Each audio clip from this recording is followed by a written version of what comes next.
Hi friends, and welcome to our YouTube channel. This will be our last video in 2023, and this time I will not be talking about Microsoft Fabric, but instead focus on the Writeback feature in Power BI. This will be a longer and slightly more technical session, as we will go through the entire process of building a Power BI report, and then setting up and configuring a Writeback solution on top of it. There are several vendors in the market right now that provide Writeback capabilities in Power BI. These are Power on BI, De facto Global, InfoRiver, Acteris. There might be a couple more which I can't remember off the top of my head right now. So in this video, I will show you how to implement the Power On Writeback solution called Visual Planner. Power On itself was acquired by Insightsoftware earlier this year, but their product is still the same and you implement it the same way. First, let me quickly tell you about us. Insightsoftware and Power On before that is one of our partners. We use their Writeback solution to help companies improve FP&A processes. However, we are technology agnostic, meaning that we partner with different vendors, we work with different tools, but our key advantage is that we provide, first and foremost, deep industry knowledge and business consulting. And on top of that, we provide technical implementation. So we're not simple integrators who implement a new tool and walk away. We're here to provide continuous business and technical support and become a long-term value partner for our clients. If you want to know more about our services, feel free to reach out. That being said, let's talk about our agenda for this webinar. So we already talked about us. Next, we will review the Power On Writeback architecture and requirements. Then we will import sample data. We will do data modeling, and then we will build a Power BI report and set up Writeback. And lastly, I'm going to show you key features of Power On's Writeback visuals. So let's talk about architecture, installation, and connection strings. The installation process of the Power On web service is out of scope of this video. Installation and web service configuration is something that Power On consultants will help you with. One of the reasons I will skip this part is because this involves a license key, something that you have to purchase from Insightsoftware before the installation. But I can explain the installation process to you at a high level. Basically, Power On's Writeback is the engine behind the Writeback process. It's the brain behind everything what happens. So the web service needs to be installed in your environment. If you are on Azure, it is deployed in App Services. If you are on-prem, then the web service will be installed on an IaaS server. There is also a hybrid type of installation involving gateways, but you'd have to consult Power On consultants for details. Let me show you my example. We have installed the Power On Writeback service in the cloud. So if you have the web service installed in the cloud, and I think that most clients these days are, it will be in your app services. So what you're going to do, you're going to go to your Azure portal and then you can select app services. If you click to app services, here will be your web service. I mean, obviously it's going to have a different name, but either way, it is in your app services. This is the Power On web service, which is deployed on our Azure portal. So once you get the web service installed in your environment, the next thing you need to do is to set up connection strings. With a connection string, you connect the Writeback service and your Power BI report so the two can communicate. Your connection strings live in the file called a web.config, which you can access by clicking on App Services Editor. So if I scroll down here, I will find that here I have App Services Editor, and here I'm going to click and then open Editor. This may take some time. Okay, so here's my web service right here. And the most important thing I have here is the file called web.config. Unfortunately, I cannot show you the content of this file because it has usernames, passwords, and other sensitive information, but I can show you an example of a connection string. So let me bring this over here. And this is not a real web.config file, but a sample one. So there's a lot of information, but what you're interested in is connection strings. You can have, multiple connection strings. Obviously, in real life, you will have probably a dozen or so. Connection strings are created in the web.config file. if you are a business user or even a report builder, you don't really have to worry about the details of a connection string. The only thing you need to know to set up Writeback is the name of a connection string. For example, right here is the short name of your connection string. Connection string sample underscore SSIS, for example.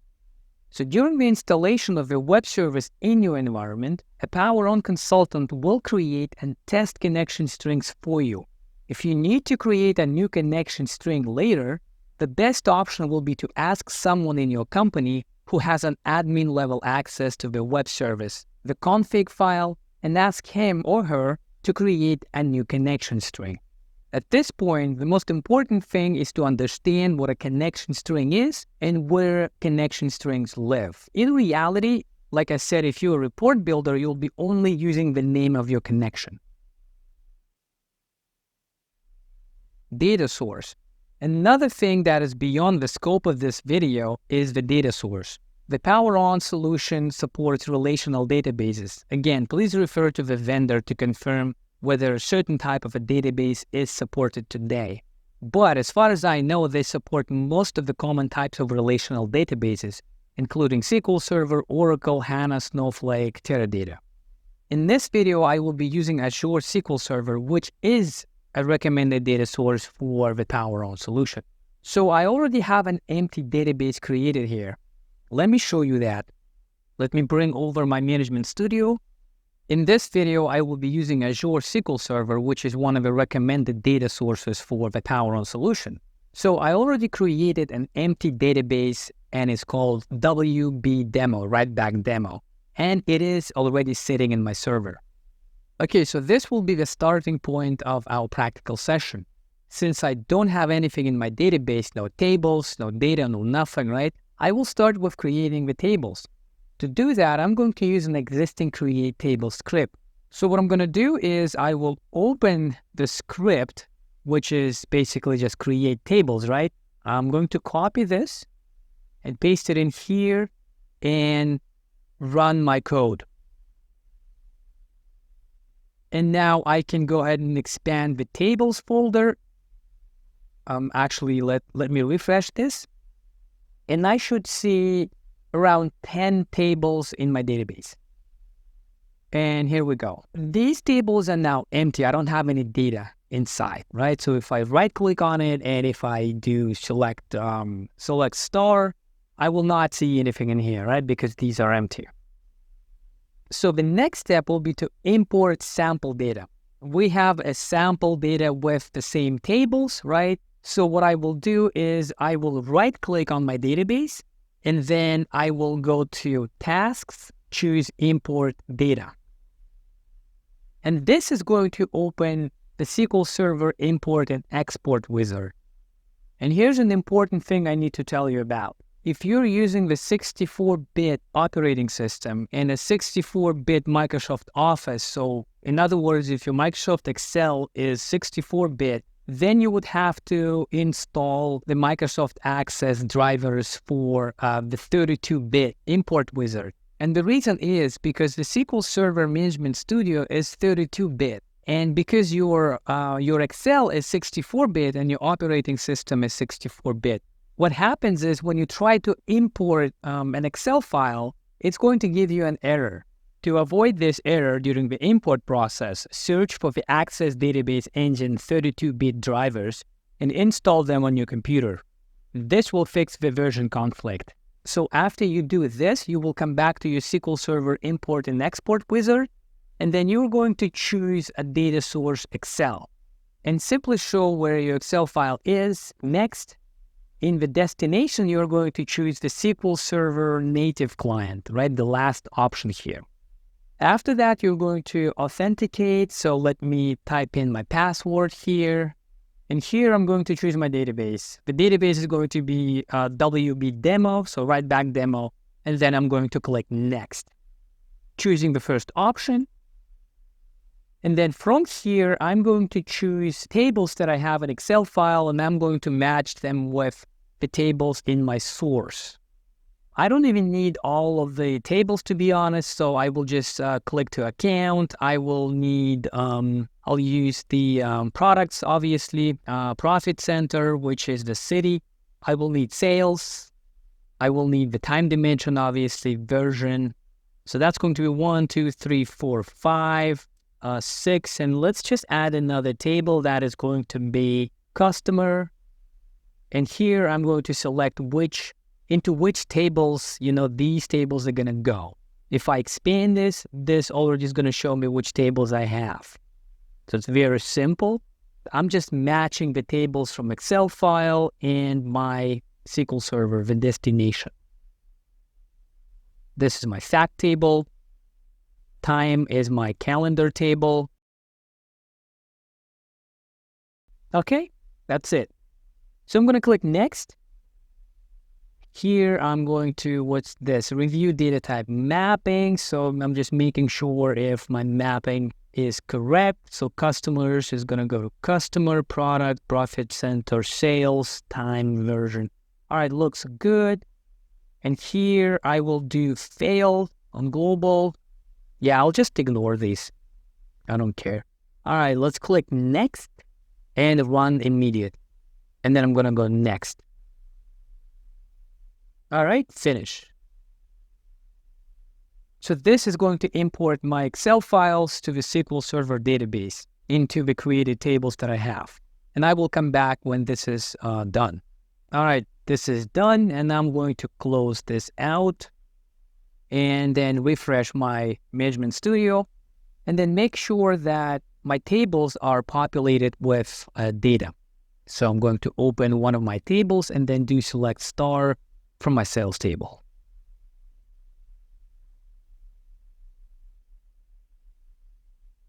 And here's my data. Not all of my tables have data because I decided not to move all of them, right? But only like 5 or 6 tables. But, this is just a sample, a demo, so I don't need a huge model.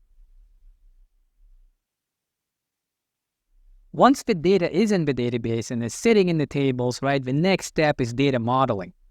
All right, so here I'm going to open my Power BI desktop.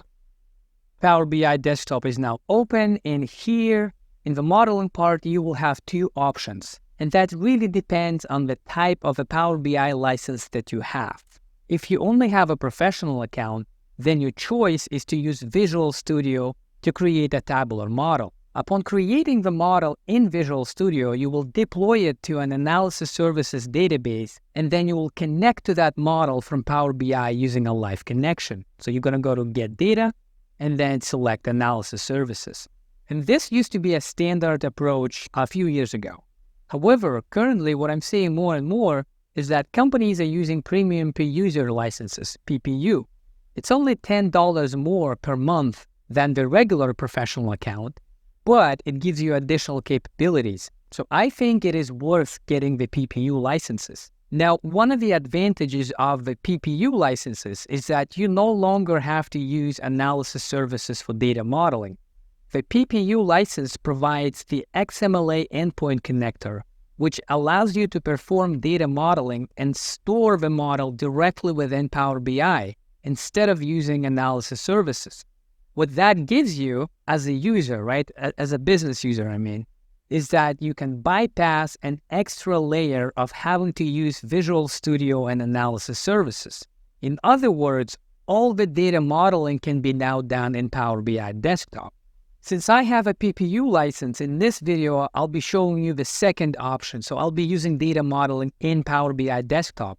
In case you don't have a PPU, please refer to the Microsoft documentation on tabular modeling in SSIS. I'm going to provide you a link in the description session. At the end of the day, modeling is modeling, right? And as long as you have a data model deployed in the analysis services database, then you're good to go. So I'm going to go here, Get Data, and then connect to a SQL Server. And this is going to ask me the name of my SQL Server. So I'm going to paste it in here. When it comes to the connection mode, you will most likely choose Direct Query because it is better at handling large data sets and gives you a real-time data connectivity. Now, since I'm using a sample data set and I know that's a pretty small data set, a demo, right? I'm not going to worry about direct query and just keep it as import. All right, so it is asking me to log in. So I sorted out my connection issues and now I'm in. I'm not going to be bringing all of the tables again. Some of them are empty. So it was account, customer, it was product, it was sales, time, version. And what else do I have? Profit center. That's it. I think the other tables are empty. So then I'm going to go ahead and click load. And I'm going to load these selected tables to my Power BI. All right, the data is in, and now I can start building relationships between my tables. So I'm going to go to the model view and close these panes in here and then make it full screen. This is a very simple model, really. This is just a demo, right? I'm showing how the Writeback works. So let me connect these tables. ID from Profit Center is going to go to version ID. Then I'm going to go, the product SKU is going to go to the product SKU here. The customer ID with the customer ID. And the time here, I got to use, let me see what to use. Which column should I use here? Because the column naming could be better, right, in this model. So it's going to be month, the column called month. So the month, I'm going to connect it with time month in the sales table, right? So that's it. That's it. What else am I missing? Account. Where's my account ID here? I don't even have that. Do I? ID, customer ID, connected that one. Discount, customer, product. Let me double check that. That is connected. Product is good. Time is good. Profit center is, yeah, this is a wrong, sorry. That's a wrong connection here. I'm going to go to properties and, sorry, let me just delete this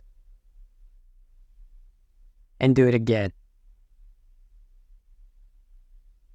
Version ID is, oh, that's wrong too. Sorry. So the Profit Center ID is going to go with the Profit Center ID. That's it. Correct. And my version ID is going to go with the version ID here in my sales table. Okay, let me double check that. Profit Center ID, version ID, and version ID. Okay.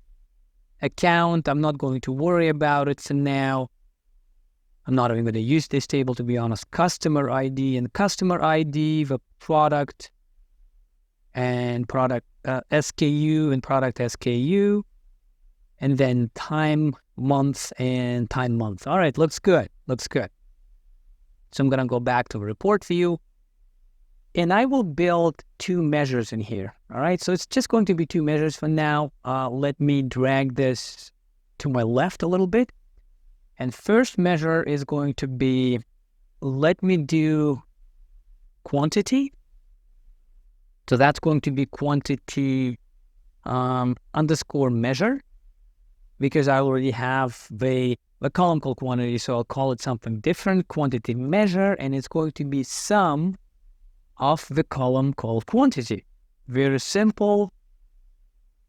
Let me put a simple table in here and add it in there and format it properly. So I want to have 1,000 separator, and the decimal places is going to be 0.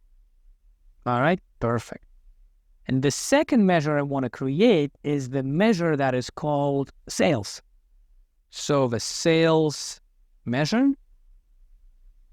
And I'm going to use, you see, I have the price column here and I have the quantity column. So having these two columns, I can multiply one column by the other, and that's going to be my sales.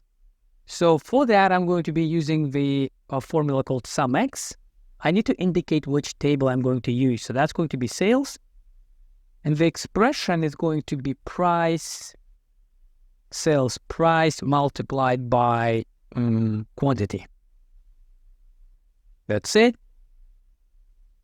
it is added, and then I'm going to add it here and just format it quickly. So select this measure, add 1000 separator, and the format, this is going to be currency, right? This is dollar amount, and that's going to be 0. All right, and that's it. So these are the two measures that I'm going to be using. Again, this is a simple example with the objective to show Writeback in Power BI. I'm not here to create a super complicated model. As the next step, I will build 3 standard Power BI visuals in my report.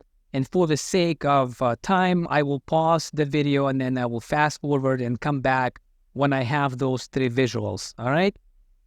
All right, I'm back here, and this is a very standard Power BI report, right? I have a matrix here, months. Actually, let me go back here, select the time table, and then make sure that this is sorted by the month of year column. That's it. So now I can go back, and now start with January. All right, so again, very simple matrix. I have products in rows, and I have month in columns, right? And then the total sales.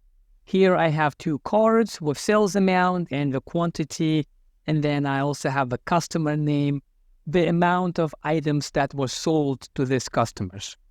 And in the second bar chart, I have a quantity of items sold by month. Again, I will go to sort axis, and I will sort it by month name. And again, that's going to be ascending. So January, February. All right. So each month I sold a certain amount of bottles, right? And then I sold a certain amount of bottles to certain clients. I have amount, quantity, and a very simple matrix. I made a little changes here. I renamed my visuals, right? So it's a sales amount, units sold by customer, units sold by month. And what else am I going to do? I will add brand. And so the brand and the product are going to have a hierarchy. And then I'll expand that and bring this up a little bit and move other visuals up. All right. Then move this a little bit here as well. So this is a very standard Power BI report, and I'm sure you have seen hundreds of these reports like that. All right, so now let's talk about Writeback in Power BI. Now let's talk about Writeback in Power BI. In and of itself, Power BI is an amazing tool for data visualization and analysis. Everything looks good, beautiful, it works fast, all of the filtering, dynamic, etc. You know all of the good things about Power BI. However, that being said, the key drawbacks of Power BI is that it does not allow real-time data entry and updates. And that limits the tool's interactivity because the data flow is only one way. In my case, it's from the SQL server to the report. Now think about this. What if after I built this report and I'm about to share this with the executive team, someone from a sales team comes running at me and says, "Hey, Nick, I give you a wrong data and the December numbers, for example, are actually wrong. So it should be this and that. Can you please fix it real quick in the report?" And that's an issue right here. In this case, you will either have to re-upload the correct data to your SQL server or update it manually using the update statement in the Management Studio. In any case, you will have to manually change the data in the data source. And I'm sure that happened to you more times than it should. And this is the reason why Power BI, in its out-of-the-box version, is not used for tasks like planning and forecasting because you cannot change the underlying data source in real time when you need to. For example, in this example, right, if this number is not 387,000 but 500,000, then I have a problem because I have to go to my data source somehow, possibly re-uploading the Excel file and then updating, refreshing my report, and then getting this data fixed. Now, this is where the Writeback feature comes in. Writeback turns Power BI into a two-way street. Users can not only view and analyze the report now, but most importantly, they can enter and modify data in real time without having to leave Power BI or use other tools. The workflow efficiency is greatly improved because users can analyze, adjust, and see the effects of these changes immediately in Power BI. So in the context of planning and forecasting, operations and supply chain management, Writeback in Power BI is a game changer. All right, we talked about what Writeback is and most importantly what it does.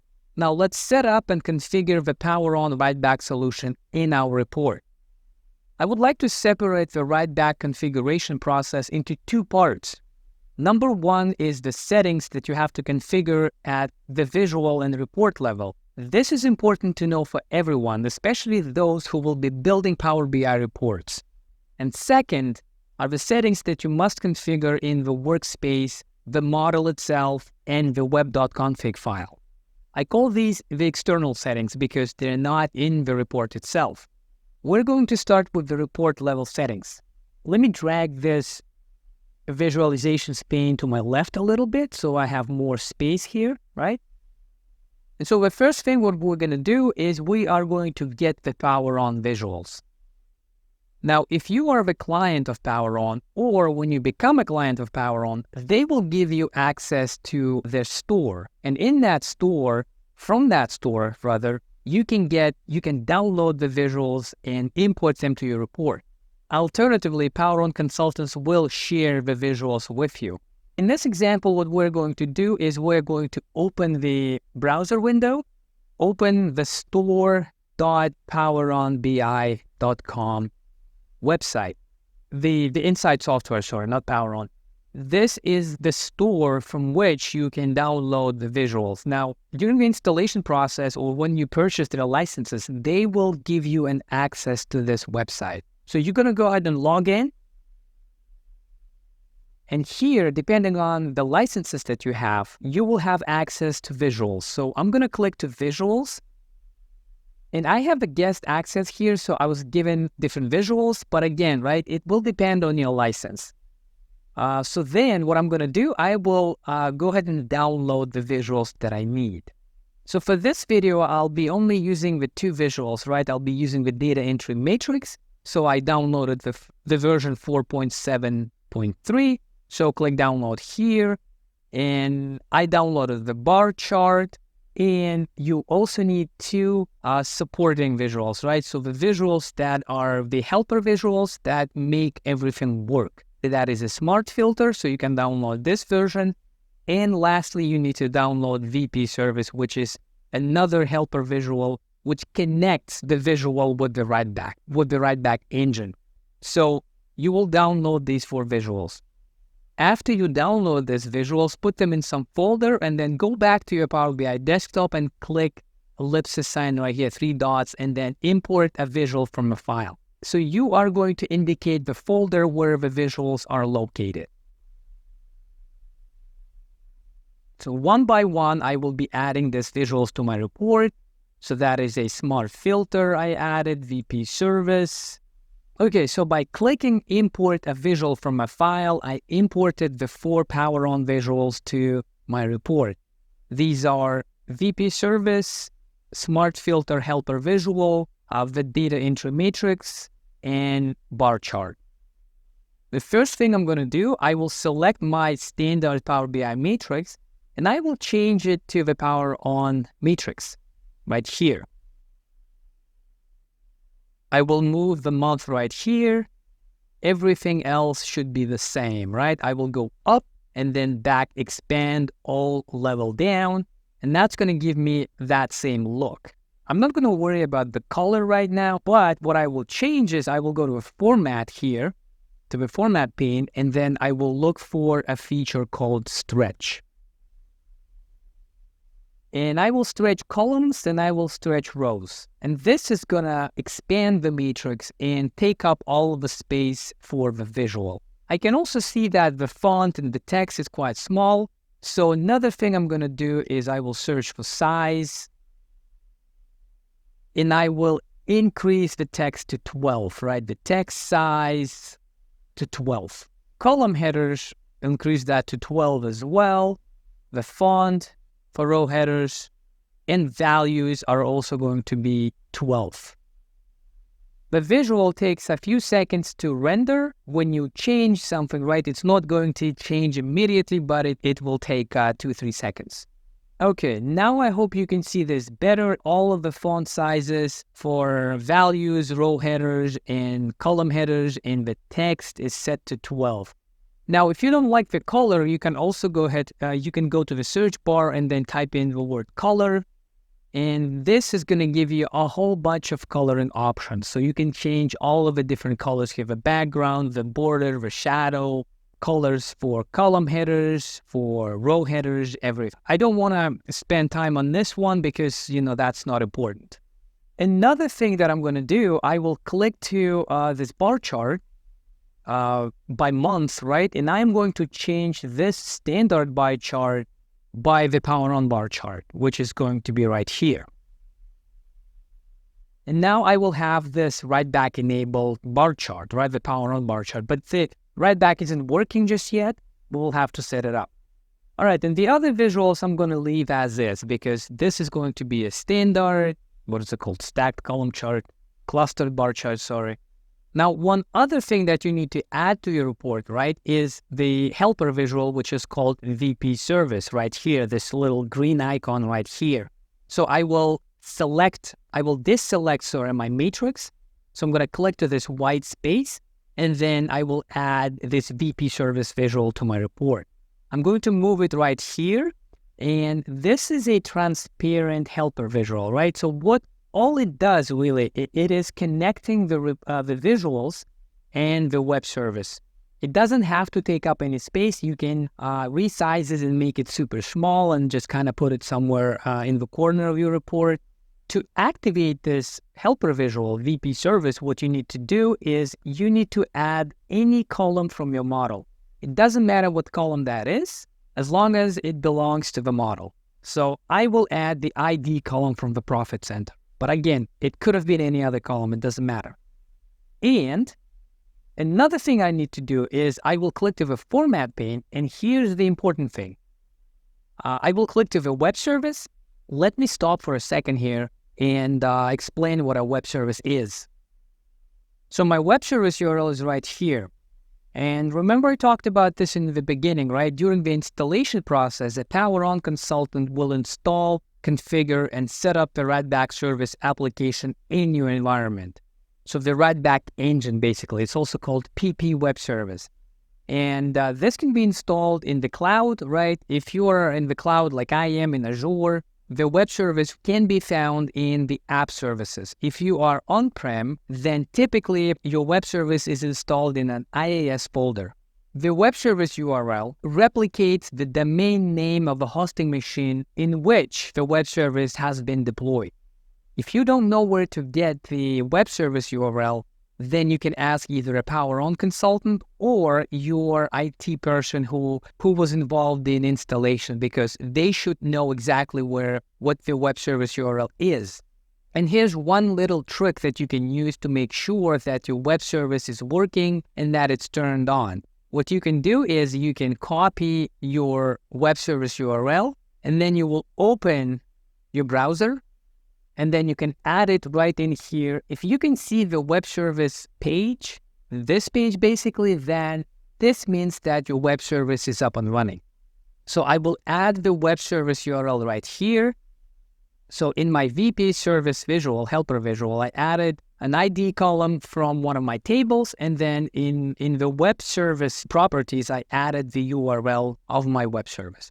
Now, what I'm going to do is, I don't want to have a white patch on the side of my report. So what I will do is I will click here, and then I'm going to go to Format, and then choose Send to Back. This way, the VP service visual is in my report, it is working, and it is active. It's invisible, basically. It's somewhere in the back, and I can't see it, right? Now, the next step will be to configure the matrix, the data entry matrix. So what I will do, I will select my matrix. I will go to the format pane right here, and then I'm interested in the data entry group of properties right here. And as you can see, there are a whole bunch of different properties in here. I'm going to show some of the features that come with the matrix, right? But at this time, we're interested in the data entry group right here. So I'll open this. Again, this has the field web service. Here you're going to paste the same web service that you're using. Now the next field you have to configure is the field called type. As you can see, there are two options in here. There's model connection string and model connection name. When using the data entry matrix, you will always use the second option, the model connection name. Let me show you what that is. If I go to my web.config, and this is my connection name right here, Writeback demo, right? This is the short name of my connection. If you selected model connection string, which you shouldn't, never do that, right? Never do that. If you selected this, then in the connection field right here, you will be required to add the entire connection string. So the whole thing of this. And this is no bueno, right? Because here you have all of the password information, certificate information, a lot of sensitive stuff, and you do not want to be pasting it and leaving all of this information in a Power BI report. And that's why you always have to choose model connection name. If you selected model connection name, you will only need to add the short name of your connection, which in my case is WB demo, Writeback demo. So I'm going to go back here and add it manually in the field connection right here. For the matrix visual, this is all you need to fill. Again, Writeback web service, the model connection name, your connection string's name should go in here. That's it. Now let's go to the bar chart and do the same thing we did with the matrix. I'm going to go and open the data entry, and I can just copy the information from the matrix. So the web service, I will copy and I will paste it in here. Same thing, right? And the connection is going to be also the same, right? And that's going to go in here. In the type field, just remember that you will be always using SSIS data source because we are connecting to a model. Even though we're connecting to the SQL server, you will choose SSIS data source because we're using the premium per user license, which means that our model is inside our Power BI. So in this case, you will always choose the fourth option, which is SSIS data source. Just don't worry about it. Just choose the last option here. All right, that's it. All right, so we'll continue our configuration of the Writeback. Writeback is not working yet, and one key moment here, the Writeback is not working from Power BI Desktop. After we configure the whole thing, you still cannot use Power BI Desktop to do Writeback because it has to be published and your report has to be in Power BI service. What I will do is I will save my report and I will publish it to my Microsoft Fabric workspace. So I'm going to go and click Publish. I need to save my report first. And now after saving my report, I'm going to publish it to my Fabric workspace. All right, so here's my report, and this report is now deployed in my Microsoft Fabric workspace.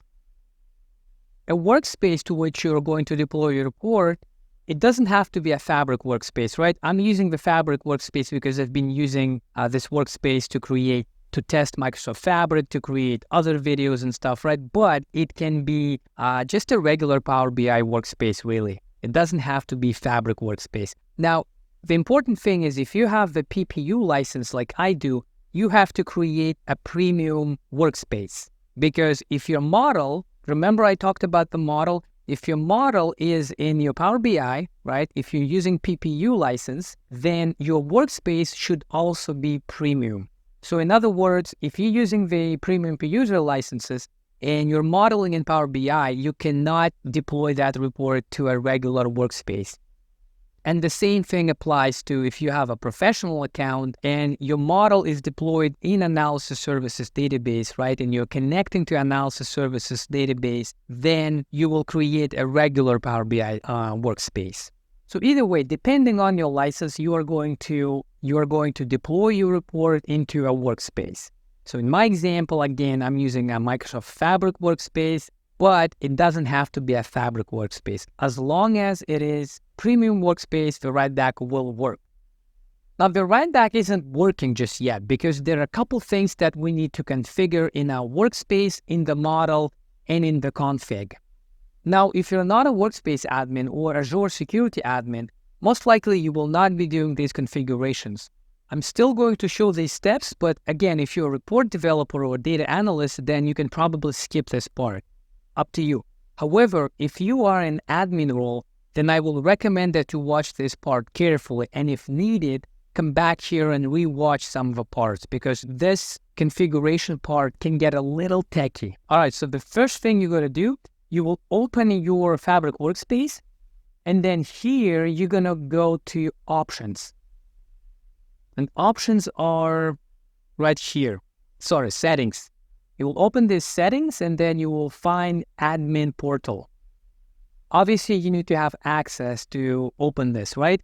I'm going to go to the trial, and in the admin portal, I'm going to click on the capacity, on the name of my trial right here, select Power BI workloads, and the idea here is that you need to turn on the XMLA endpoint. By default, the XMLA endpoint in a Power BI premium workspace is set to read only. And what you need to do is you need to change that to read and write, because we will be writing back to a data set, right? So you will click apply. All right, that's it. And then the second thing, what you're going to do, you will go back, and then you need to find manage access. And so in this section, and this is very important, if you don't do that, then the Writeback will not work. You need to add the Writeback web service principal in here. This is the name of your web service, which can be found in the app services in my case, right? So the name of your Writeback web service deployed in your environment. So you're going to add this service principal as an admin. And lastly, what you need to do, we will go to our web.config. So to access the web service configuration, you need to have access to your Azure. You need to have access to the app services and the web.config, right? So you need to be a master admin most likely. And here we need to change two things. In my data source, I need to indicate the name of my workspace. So what you will do is you will go back to your workspace. You'll go to settings. No, it's not in settings. I apologize. You'll click more. And then right here in workspace settings, you go to workspace settings under premium. Right here, you will have workspace connection. So this is basically the address of your workspace. So you can copy this right here, go back to web.config, and then right here you have data source equals. Paste it right here. Now the second thing you need to change, right, is the initial catalog. And the initial catalog is basically the name of your semantic model. This is my report here, Writeback demo. And the name of my semantic model or my data set, I can click to my semantic model and then I can grab this name, and this should be pasted right in here after it says initial catalog equals. And now last thing that you need to do is you go back to your workspace. So I'm back here in my workspace and I will find my semantic model, which is my data set. And then I will click to the ellipsis sign here, 3 dots, and I will look for settings. And in the settings here, the data source credentials, I will click edit credentials. And right here, I need to put the credentials that you use to access your SQL server. So whatever credentials you're using to connect to a database, the same you are going to be using in here. Right, so VP demo for me, and that's going to be my password. This doesn't matter, just basic, right? And then you will sign in. And now my data source credentials are updated. I should be good now. I should be good. So what I will do, I will go back here, and then I'll go back to my report. After you configure all of this workspace settings and the config settings, right, the good practice is to go back to your Power BI desktop and then republish your report. So save changes and then select and republish, replace your data set. Okay, it is successfully published. I will open my new Power BI report. I'm going to move this table, this browser window right here. And so now, after I did all of this, my Writeback should work. Now let's test this. Let's go to the January, the first cell in January, right? And then double click on it. We have 85,356. So I will double click on it and let's put 100,000 here. You can use comma to separate and enter. And then let's click Save Changes. So Writeback is working and it's failed. See what that is. Sales measure not found. Make sure that, okay. All right. Here's one thing I need to explain, right? I forgot to do that. All right. So I will go back to my Power BI desktop. And here's the thing. Remember I created a measure called sales measure and it's a SumX. The formula is the following. So what I'm doing is I am multiplying one column by the other column, right? Price by quantity. And let me show you the sales table right here. And let me try to explain that. So to get this sales measure, I'm multiplying this column by this column. The measure itself, right, does not exist in my SQL Server. But these two columns, they live in my SQL Server, obviously. Now, the Writeback engine can only change one column at a time. And that means to be able to calculate sales measure, it needs to know which column you are going to change. Are you going to change quantity or you are going to change price? Because the Writeback measure doesn't know that. You need to indicate that manually. So you will go to the model view right here and you will select that sales measure and then open this properties right here. And this is where in the description section right here, you will copy and paste the column that you want the Writeback engine to change. I can either choose price or quantity, of course, right? So what you will do is you will copy this and paste it right here. And that's all you need to do. So basically what you're telling is that the Writeback engine should change the column quantity when it is doing Writeback. And in this case, right, if you're using SumX or calculate, you need to indicate which exact column you are going to update. If I was using the measure quantity, which is basically just a sum of quantity, and I'm only using one column, only modifying one column, then in this case, I don't have to do anything in my description because the Writeback engine in this case, it knows exactly which column to change. I have to republish my report and then try Writeback again. Replace, open this report. I will close this one. And so now I'm going to come here and change 85,000 to 200,000. Like that. And this time it should work, hopefully. I'll do save changes. The Writeback is initiating. Writeback works a little slower the first time when you're doing it. But then after that, right, it kind of warms up. But then all of the subsequent Writeback performances should be fast. All right, so this changed to 200,000. So I have successfully changed the data in my database, right? So I changed it from 85,000 to 200,000. And now you could see that this changed as well. By default, the matrix only sees the dimensions that are in the matrix. So in this current configuration, right, the matrix only understands time dimension and the product dimension, right? Because that's what my matrix is based on, the products and the month. But if I want to try to filter it by customers, the customer dimension has no columns in my matrix. Because of that, the matrix didn't understand that it was getting filtered. Here I want to add a little correction. What I meant to say was that the matrix will not write back to the data filtered by outside filters. Simple reporting view of the matrix is fine. You can see the filtered view when you select outside filters and slicers. However, when you try to write back to the filtered view, you will get wrong numbers. And to fix that, we need to build a bridge, right? We need to build a bridge, and we need to tell the matrix that, hey, matrix, you are actually getting filtered by other visuals that I may have in my report. And so to do that, I will go back to my Power BI desktop. And here I have a visual called Smart Filter, the fourth visual that I haven't used. And I will add it right here. And I'll put it in the corner.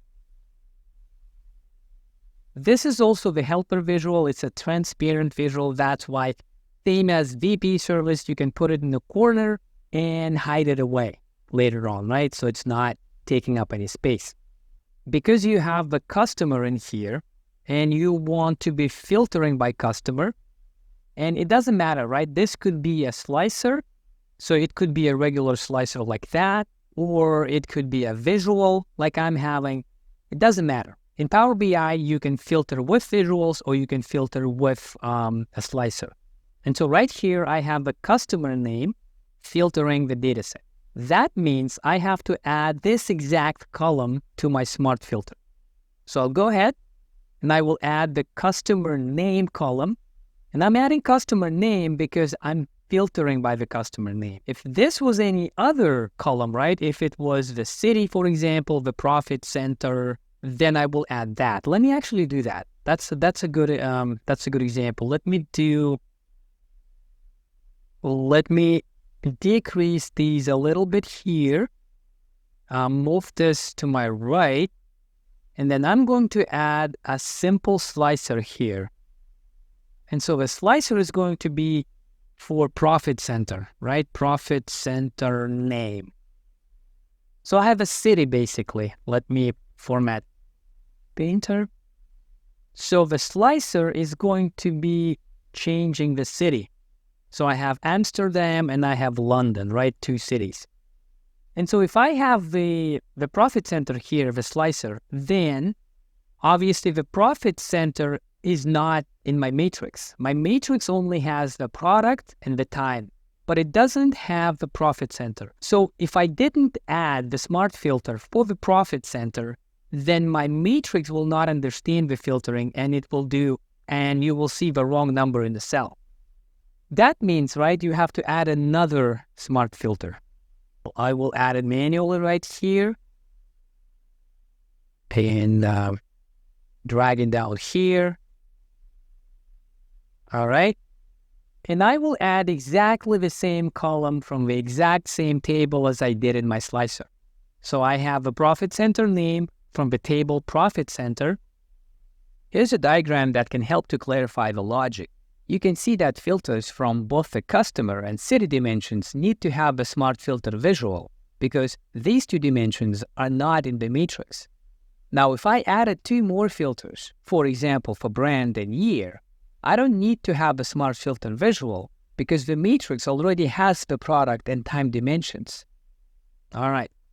So then lastly, what I will do, I will click Format, Send to Back, and then I will select my other smart filter and send it to back as well. After I did that, I will republish my report again. You see, every time you change your report, you have to republish it because using Power BI Desktop, you build a report. You do all of the configurations and then you will republish it, or you will publish it rather, to your Power BI service. And then once you are in Power BI service, then you can do Writeback. All right, my report is now updated, and open the updated report. And now I should be able to filter the whole thing. Let's see that. Let's select a city, for example, Amsterdam, and then select this drink, right? So you see, I'm having only 2 million right here. So let's increase that to 5 million. All right, so I will save changes. And now ideally, this drink should increase up to here, right? Up to 5 million. Let's see. All right. And now you can see that my drink garden, which was the smallest customer, now becomes the largest because I now have 5 million items sold to that customer. All right, let me actually go back and decrease that to, let's do 500,000, something like that. Then I'm going to change that, and now it's going to go all the way back. All right. So the filtering works, right? So the filtering for different customers, the filtering for different cities is working. Now let me show you how this bar chart works. It is actually a drag and drop. So you can drag this up. So if I selected London, for example, and I can go ahead and drag this up here to 200,000, and then I'm going to drag February up as well. When I click Save Changes, quantity of sold items is going to increase for these 2 months. And obviously my numbers, my sales numbers are also going to increase for January and February. So let me click Save Changes. And now pay attention to January and February. These numbers are now way up. Saving complete. And this is how the bar chart works. Now, if I go to Edit, I can go to Options, right? And this bar chart, there's an option that you can see it as a line chart if you want. If you like to use line charts, you can do that, or bar charts, it doesn't matter. I personally like line chart kind of a little bit better, so you can do like a little picket fence right here. A nice little picket fence.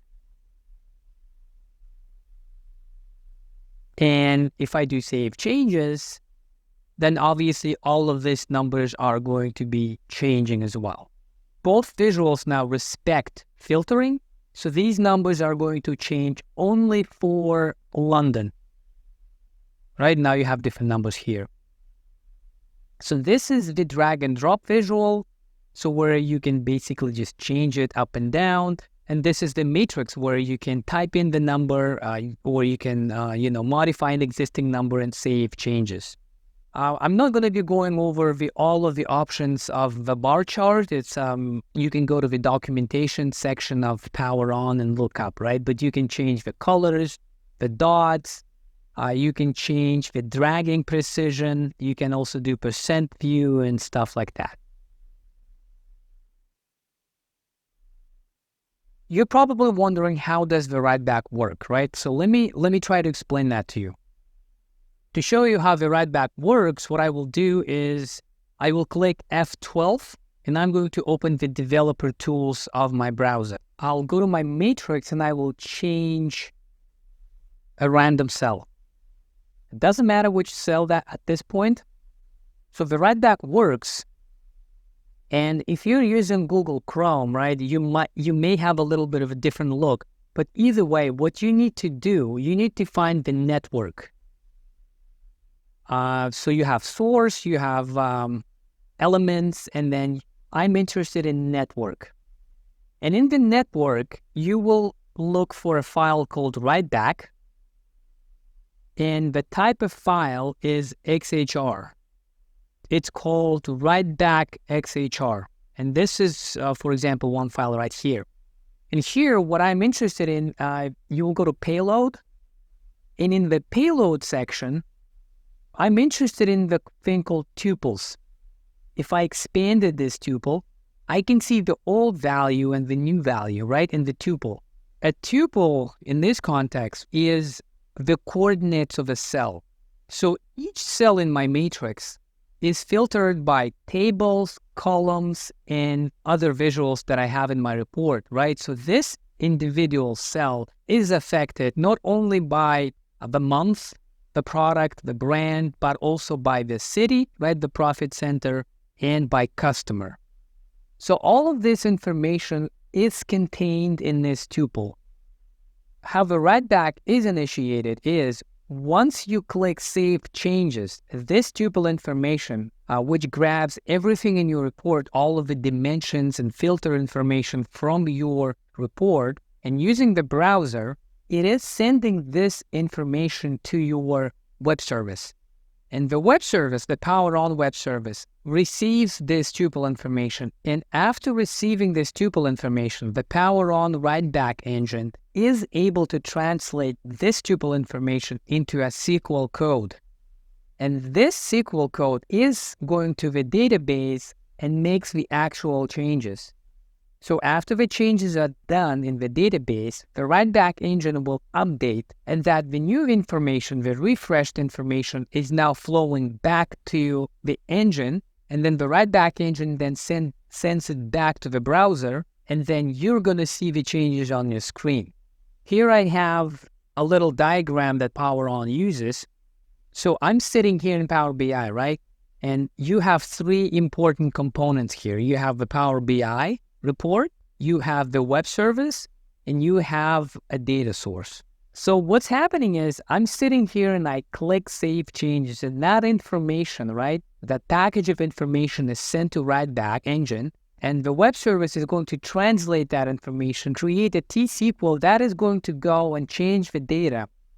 And then the Writeback engine will update, and then the updated information will flow the other way. So it's going to go to the web service and then back to the report so that you see the changes. Here I have the example of this. So here is the tuple information right here. This is something that I got from my from the developer tools. When the browser sends this long tuple information, the web service, the Power On web service, is able to translate this information into a regular update statement right here. So it is able to understand, right, which exact tables are going to join with each other and which exact where clauses you're going to use. This code is actually what changes your database. So in other words, if I copied this, right, and if I went back to my management studio and I ran this query, I will have the exact same result. So this is going to go ahead and change my fact table, joining all of these tables and using all of these where clauses as filters. Obviously, the only difference is that the Power On web service is able to do that within seconds, right? So you saw that I'm sitting in my Power BI report, I will click Save Changes, and within 2-3 seconds, the Writeback happens, and everything I just explained takes place. So this is what the Power On web service does behind the scenes. If you're performing Writeback on subtotals and totals, then the web service will understand the existing proportions in a leaf level and distribute the new numbers accordingly. So here I have 53,000, right? And the distribution is 32,021. So if I change this to 100,000, and then I save changes, the existing proportions at the leaf level will be respected. If I have 100,000, now I have 60,000 versus 39. So the previous proportions were kept. Now, if you want to change the proportion, right, now you can manually do that. Let me quickly show that to you. This is a two-step process. And first what you will do is you will give proportions, right? So if you want to do this, for example, 50% and then 50%. In other words, you want to do a 50-50 proportion. And then if you save this, obviously you're going to have 100. So let me do that. So $50 and $50 are going to give me 100, of course. Now I'm going to go back to subtotal and change the subtotal back to 100,000 or to whatever number I had before. And then you will save changes again. And this time, because your subtotal is going to change, these two numbers are going to change as well, right? But they will keep that old proportion that you manually set. As the last part of this video, let me spend some time to show you some of the key features of Power On visuals. So I'm here in the edit mode. I don't really need data, so I will drag this to my left a little bit so I have more space to maneuver. what I want to show you is the commenting feature. So this Power On matrix has the commenting feature out of the box. To turn that on, what you need to do is you will search for the commenting feature and you will turn this button on. It says commenting enabled.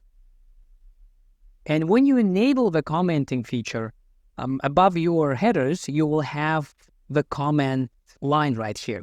In the backend, when you enable commenting for the first time, what happens is the Writeback engine creates a separate table in your database called comments. The web service will be storing all of the comments from your report in that separate comment, so you can access that. But from the user interface, right, it looks like this. So I'm going to be here in March. So I'm going to select a cell, any cell, doesn't matter. And I can leave a comment, something like March sales were, lower than April. Well, that's obvious, right? And then I'm going to click Save Changes. And just like that, the comment will be saved.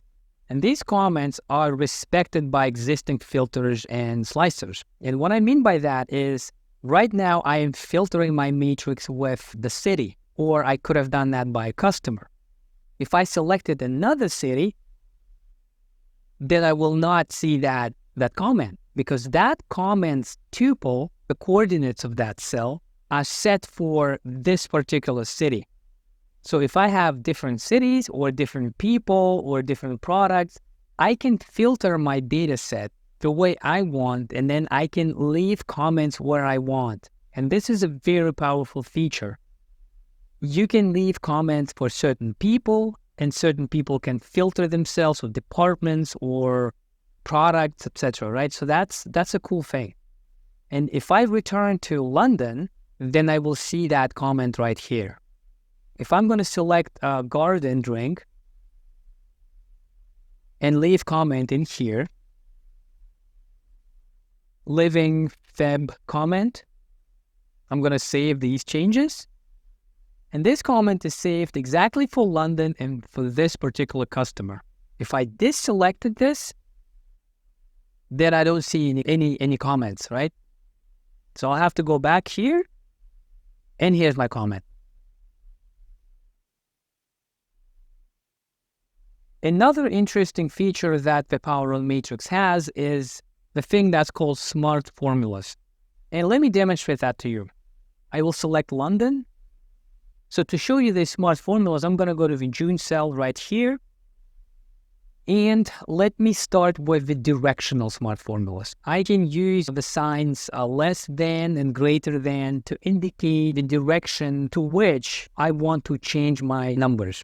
And what I mean is that I can leave the sign greater than, and then if I do 100, then all of my cells to the left of the cells I'm standing in are going to be changing to that number. And then I can also do less than, and then all of the cells to the right of the cells I'm standing on will change to that number that I indicated. I can go up, so that will be shift and 6, the thing called circumflex. And if I do 300 here, then the numbers above the cell that I'm standing on are going to change. I mean, obviously, this will respect the spreads, right? The hierarchies. And then I can also go down. So I can do V followed by a number. So again, I can go left. I can go to my right. I can go up. And I can go down. So these are directional smart formulas. The other types of formulas are the math operators, right? The basic math operators. So what I can do is I can use the first 3 letters of, for example, increase, INC, followed by a number. So increase 100, and that's going to increase this cell by 100. And I can do decrease by 40,000, for example. And that's going to decrease this cell by 40,000 by whatever number I indicated, right? So I can do multiply followed by a number. So multiply by 5. The number is now huge. I can go div, which is divide by 50, and it's super small number now. And I can also combine directional and math operators. So I can go left, increase by 5%, or I can go right, multiplied by 3. And then I can go down, divide by 10. So you can combine the smart formulas. And the last thing that you can do multiply by 10%, right? Or you can do increase by 50%. Percent sign after of a number will turn that into percent. Very simple. So these smart formulas can be pretty helpful. Another thing here they have is the thing called goal seek. Let me demonstrate that to you. So I'm going to select the cola product and go to subtotals. If I decided to increase this cell by 20%, if I do inc 20%, and then I save this, then what will happen is all of the cola products are going to increase by 20%. So at the leaf level, all of the cola products will increase by 20%, so I can have a 20% increase for my subtotal. Let me show that to you. So I do save changes. So all of my individual cells increased by 20%, so I can have a subtotal increase by 20%. But what if I don't want to have all of the individual items increasing by 20%? What if I want the subtotal increase by 20%, but at the expense of one certain product? Let me do increase by 20%. And now, instead of just saving it, what I will do is I will select these two numbers and I will do set goal seek. And then this another number here, I'll do set goal seek. You see now they're highlighted in black. And what I'm doing now is that I'm increasing the subtotal by 20%, but only these two numbers which I selected are going to increase. And then these two items right here will stay the same. So basically these two, the lowest two numbers, will increase by however percentage they have to increase. So my subtotal will increase by 20% as well. I hope that makes sense. So I'll do save changes. And now pay attention that these two numbers are not going to change. So it's going to be 49 and 47. And these 20s are going to change. Now it's 34 and 34. And that's called goal seek. And lastly, let me show you how you can create calculated columns in the Power On matrix. What I can do, I can right-click on my matrix. And here I have this thing called Add Computed Sibling. So I'm going to select that. And this is going to create an empty column. The calculated column is not going to be created at the data source level. So in your SQL server, you will not have a new column. This calculated column is going to be read-only because it does not live in your database. But using other columns from your matrix, you can use the math operators and create certain columns to help you with analysis. After creating this sibling, what I will do, I will right-click on it again, and then I will select Properties. And in the Properties, I will give this a label, and this is going to be, let's say that I'm going to call this Q1 sales. So Q1 sales. In the computed value expression, you can use basic math operators to create calculated columns. You will use the columns that you have in your matrix, but each column will have to be inside the square brackets, like this, for example. And that is going to be January, square brackets, space, plus February, close this, plus March. And the index is nothing but the position of your calculated column in your matrix. By default, the calculated column is located at the end of your matrix. But the Q1 sales, right, I want to have it after March and before April. This means I'm going to use number 4 because that's going to be after March and before April. I'll click OK. And this now is going to move. Another best practice will be to right-click on your calculated column and then add some formatting. So I'll do cell formatting. So I can see, right, which of my columns is a calculated column. So the header, the background color, let me just change that to this color. It doesn't really matter what color that is as long as it looks different from the rest of the matrix. All right, and then I will do OK. So I'm going to change the background color of content value and the header value. And I'll do OK. And so now I can see that this is my calculated column. So as I said, the calculated column is read-only, right? So you can't change any numbers in here. But what you can do, you can change these numbers.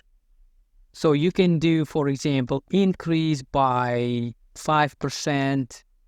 Then I'm going to do increase by 20. And I'm going to do increase by 15%. As I am increasing these numbers, I can see that my read-only column is also reacting to these changes. And it's going to change, right? So I will do save changes. These numbers are going to be written back to my database, and the calculated column is going to indicate what my sum is. You can do basic math operators here. So you can do plus, you can do minus, you can do multiply, divide. So you can calculate, for example, tax ratio. You can aggregate your quarters, that kind of stuff. So this is how you can create calculated columns in the Power On Matrix. All right, everyone. Thanks a lot for watching this training video. Honestly, this is a pretty extensive topic with many technical details and features. My objective was to give you an understanding of the write-back process in Power BI and how to implement the Power On Visual Planner solution. If you're interested in this solution and want our team to guide you through the implementation process, helping you with both the business requirements and technical expertise, please reach out to us or to me, and we will definitely help you out.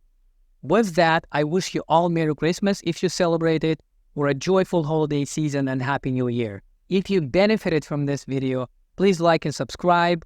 More videos will be coming next year about Microsoft Fabric, more about Power BI. Thanks for your time and watching this video again, and I will talk to you in January.